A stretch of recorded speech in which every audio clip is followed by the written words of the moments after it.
Canada was always a land of opportunity, and it was our resources that were the lifeblood of that opportunity.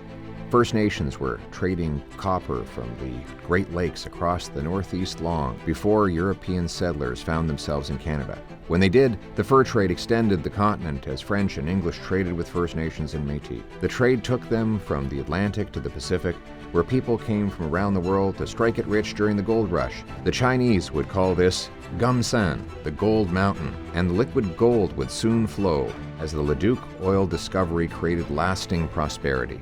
In the little town of Leduc, Alberta,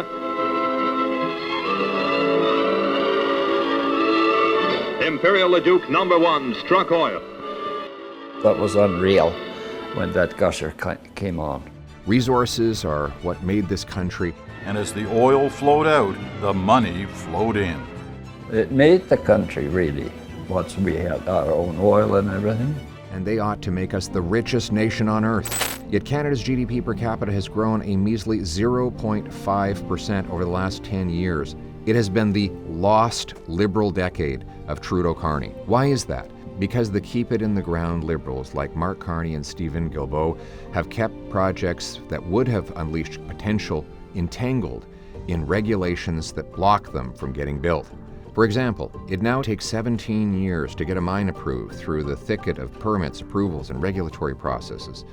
The average time to complete a mine is nearly 25% longer in Canada than in Australia and 40% longer than in the United States. The difference? Australia and the US work with rather than against those who build major projects. Is it any surprise, therefore, that the Australian GDP per capita grew 16 times faster than Canada's and America's grew 40 times faster than Canada's?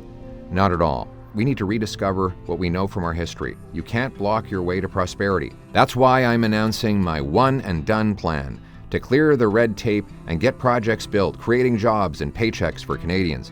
It's simple. 1, my Conservative government will set up a one-stop shop so businesses can contact one bureau that will deal with all the bureaucracies from all levels of government. That will make sure that businesses no longer have to go to multiple agencies at different levels of government. They will have one point of contact. 2, we will have one environmental review for one project.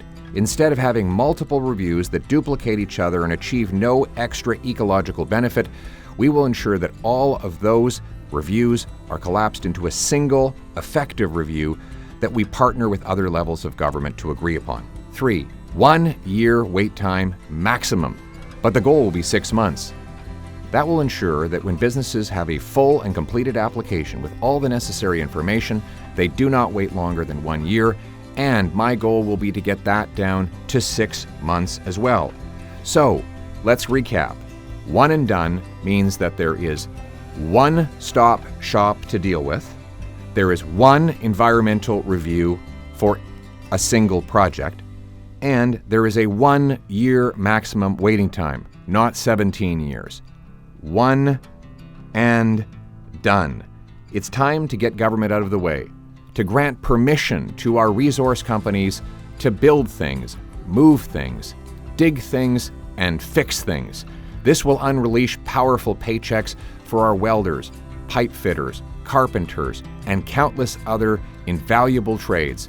It will generate the necessary critical minerals that will enrich our country, pour extra revenues into government coffers in order to fund schools, roads, and hospitals, and it will allow us to become more independent, self-reliant, standing on our own 2 feet and standing up to the Americans. Finally, it will help us restore the Canadian promise that anyone from anywhere can achieve anything, that hard work gets you a great life in a beautiful house, on a safe street, protected by brave soldiers under our proud flag. Canada first, let's bring it home.